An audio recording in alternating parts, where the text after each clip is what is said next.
ಕರ್ನಾಟಕ ಸಾಂಸ್ಕೃತಿಕ ನಾಡು, ಜನಪದ ಕಲೆಗಳ ಬೀಡು ಎಂತಲೇ ಪ್ರಸಿದ್ಧಿಯನ್ನ ಪಡೆದಿದೆ.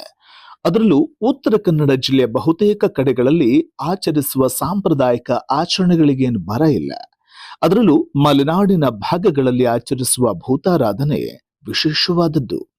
ಇದನ್ನ ದೈವಾರಾಧನೆ ಅಂತ ಕೂಡ ಕರೀತಾರೆ. ಶ್ರೀ ವಾದಿರಾಜರು ತಪಗೈದಿರುವ ಪುಣ್ಯ ಸ್ಥಳ ಶಿರಸಿ ಬಳಿ ಇರುವ ಸೋಂದೆ ಮಠ ಭಕ್ತರಿಗೆ ಮಾತ್ರವಲ್ಲದೆ ಪರಿಸರ ಪ್ರೇಮಿಗಳಿಗೂ ಅದ್ಭುತ ತಾಣ. ಅಂದ ಹಾಗೆ ಸೋಂದೆ ಮಠಕ್ಕೆ ಭೇಟಿ ನೀಡುವ ಪ್ರತಿಯೊಬ್ಬರು ಮಠದಲ್ಲಿ ಆಚರಿಸುವ ಭೂತಾರಾಧನೆಯಲ್ಲಿ ಪಾಲ್ಗೊಳ್ಳಬೇಕು. ಇದರಿಂದ ಭಕ್ತರ ಇಷ್ಟಾರ್ಥಗಳು ನೆರವೇರುತ್ತದೆ ಎಂಬ ನಂಬಿಕೆ ಇದೆ. ಅದೇ ರೀತಿಯ ಭೂತಾರಾಧನೆ ಶಿರಸಿಯ ಸೋಂದೆ ಮಠದಲ್ಲಷ್ಟೇ ಅಲ್ಲದೆ ನಮ್ಮ ಬೆಂಗಳೂರಿನಲ್ಲೂ ಕಾಣಬಹುದು ಅಂದ್ರೆ ನೀವು ನಂಬ್ತೀರಾ? ಹೌದು, ಬೆಂಗಳೂರಿನ NR ಕಾಲೋನಿಯಲ್ಲಿರುವ ಶ್ರೀ ಅಭಯ ಲಕ್ಷ್ಮೀ ನರಸಿಂಹಸ್ವಾಮಿ ದೇಗುಲದಲ್ಲೂ ಕೂಡ ಭಕ್ತರ ಇಷ್ಟಾರ್ಥಗಳನ್ನ ನೆರವೇರಿಸುವ ಭೂತಾರಾಧನೆಯನ್ನ ಆಚರಿಸಿಕೊಂಡು ಬರ್ತಾ ಇದ್ದಾರೆ.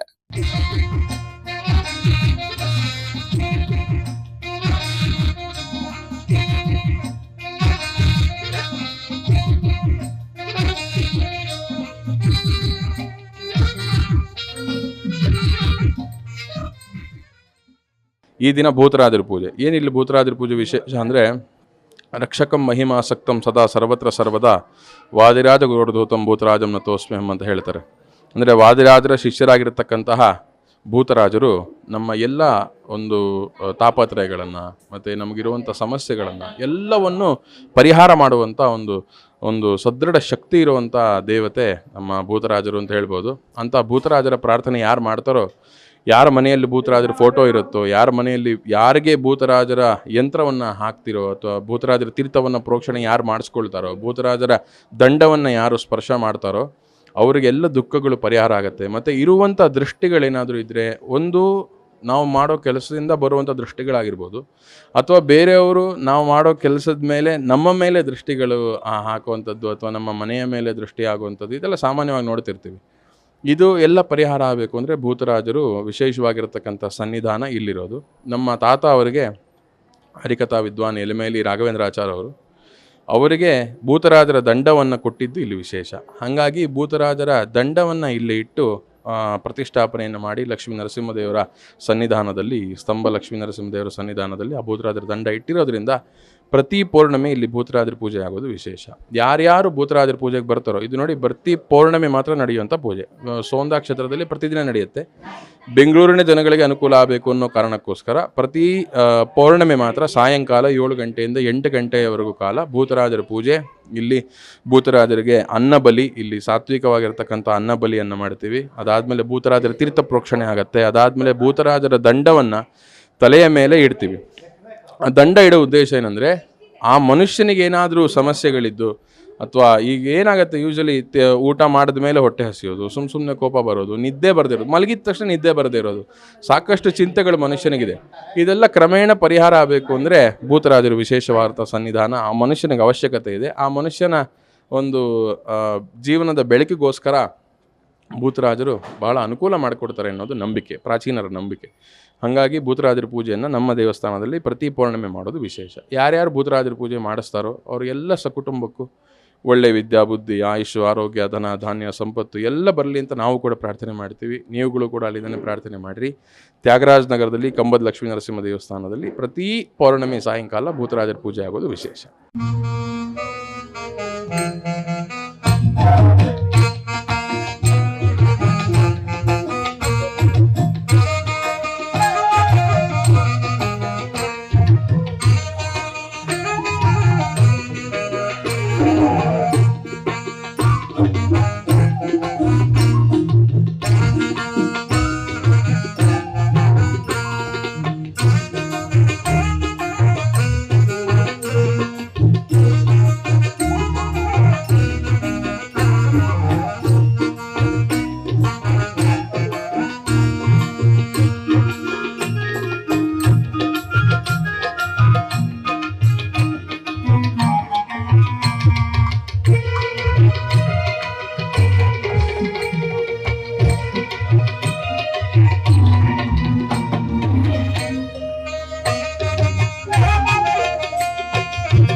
ನಾವು ಪ್ರತಿ ದಿವಸವೂ ಕೂಡ ಅನ್ನವನ್ನು ತಿಂತೀವಿ. ಆ ಅನ್ನಕ್ಕೆ ಕೂಡ ಒಂದು ಸಂಸ್ಕಾರ ಅನ್ನೋದನ್ನು ಮಾಡಬೇಕಾಗತ್ತೆ. ಯಾಕೆಂದರೆ ಭತ್ತವನ್ನು ಉತ್ತಿದ ಮೇಲೆ ಬಿತ್ತಿ ಅದು ಬಂದ ಮೇಲೆ ಆ ಭತ್ತ ಕಟ್ಟು ಮಾಡೋದು, ಕುಟ್ಟೋದು, ಬೇಯಿಸೋದು ಇದನ್ನೆಲ್ಲವನ್ನು ಮಾಡ್ತೀವಿ. ಇದೆಲ್ಲ ಮಾಡಿದ ಮೇಲೆ ಪ್ರತ್ಯಕ್ಷವಾಗಿ ಅದನ್ನು ಬಾಯಿಗೆ ಹಾಕ್ಕೊಳ್ಳೋದಕ್ಕೆ ಬರೋದಿಲ್ಲ. ಯಾಕೆಂದರೆ ಅದನ್ನೇ ಭಗವಂತನಿಗೆ ನೈವೇದ್ಯವನ್ನು ಮಾಡಿ ವೈಶ್ವದೇವ, ಬಲಿಹರಣ, ವೈಷ್ಣವ ಬಲಿ ಈ ರೀತಿಯಾಗಿರ್ತಕ್ಕಂಥದ್ದೆಲ್ಲ ಇರುತ್ತೆ. ಹಾಗಾಗಿ ಇದನ್ನು ವೈಷ್ಣವ ಬಲಿ ಅಂತ ಕೂಡ ಕರೀತಾರೆ. ಯಾಕೆಂದರೆ ಪರಮ ಸಾತ್ವಿಕವಾಗಿರ್ತಕ್ಕಂಥ ಬಲಿಹರಣ ಅಂದ ಕೂಡಲೇ ಎಲ್ಲರ ಕಲ್ಪನೆಗೆ ಬರೋದು ಪ್ರಾಣಿ ಪಕ್ಷಿಗಳು ಅಂತ ಹೇಳಿ, ಅದೆಲ್ಲ ಅಲ್ಲ. ಇದು ಸಾತ್ವಿಕವಾಗಿರ್ತಕ್ಕಂತಹ ವೈಷ್ಣವ ಬಲಿ. ಅಂದರೆ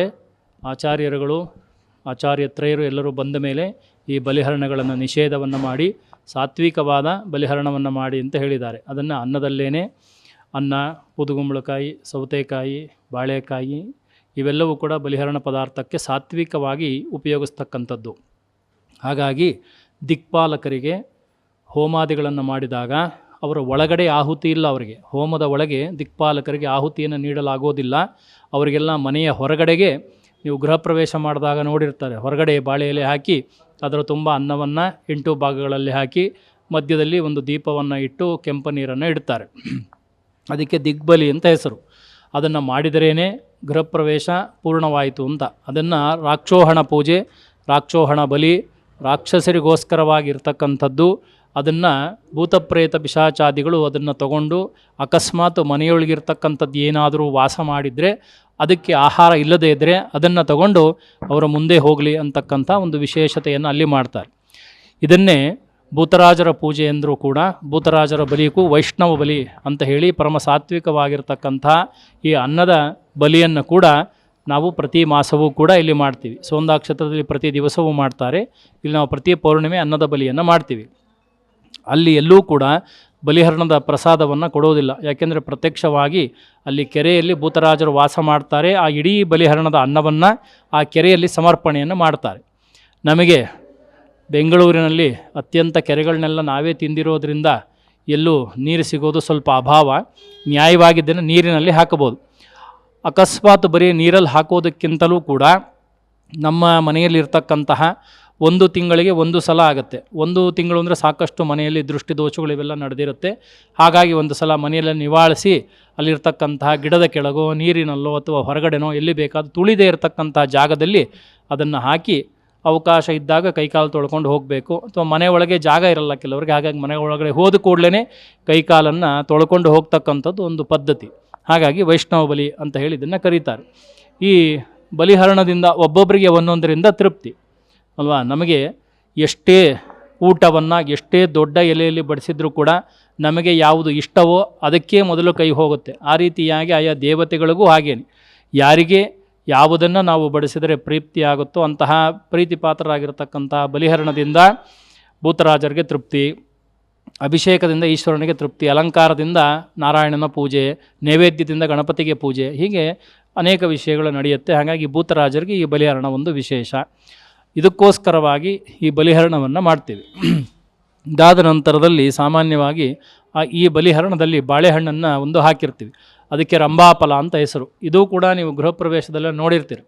ರಾಕ್ಷೋಹಣ ಹೋಮ ಆದ ಮೇಲೆ ಗೃಹ ಪ್ರವೇಶದ ಬಾಗಿಲು ತೆಗೆಯೋದಕ್ಕೆ ಮುಂಚೆ ಎಲ್ಲ ಸಂಪ್ರದಾಯದಲ್ಲೂ ಇಲ್ಲ, ಕೆಲವು ಸಂಪ್ರದಾಯದಲ್ಲಿದೆ, ಗೃಹ ಪ್ರವೇಶದ ದೃಷ್ಟಿ ಪರಿಹಾರಕ್ಕೋಸ್ಕರವಾಗಿ ಒಂದು ಬಾಳೆಕಂದನ್ನು, ಗೊನೆ ಸಹಿತವಾಗಿರ್ತಕ್ಕಂತಹ ಕಂದನ್ನು ಕಟ್ಟು ಮಾಡ್ತಾರೆ.